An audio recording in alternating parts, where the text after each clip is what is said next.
This is an overview of the inventory status template. To use this template, we need to have the add-on installed and activated. In case you haven't already installed the add-on, just go to extensions, add-ons, and get add-ons. Search for Gorilla ROI and then install the required add-on. Once the add-on is installed, you will see it like this. You will see an option here that says use this add-on. Click use this add-on and then come to the same menu again and it will say add user ID here. Since I have already activated mine, I do not see the option.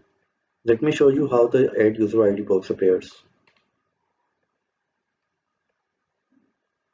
This is where you add the user ID. I have already added mine. You can just copy paste or type in yours. Once that's done, hit save. In case the save button doesn't work, you need to follow the same steps in incognito mode of your browser. Once that's done, we need to make sure the data appears so we can use the dashboard. To do that, go to Data Inventory tab and see if the data is there. In case you see errors or no data here, just delete this SKU list formula and undo it.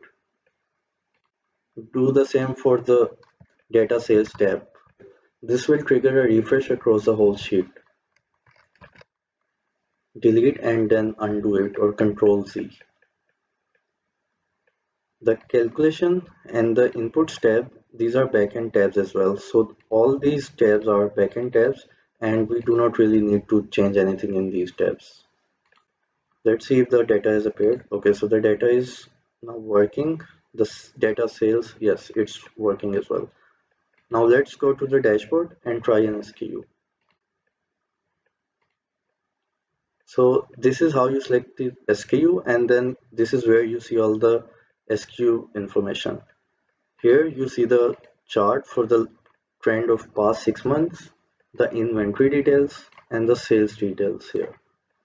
You can use multiple SKU and find their information here. Other than this tab, there's instructions. This is where you will find the instructions on how to enable the add-on, activate the add-on, and make the formulas work. This is the color legend we follow. So this is where you can find why the cell is purple or why the cell is blue and the background is gray. So this is where you can learn that.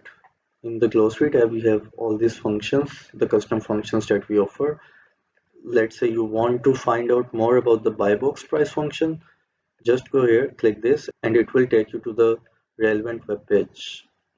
And it will take you to our website for this function. So that's all for the inventory status template. Thank you.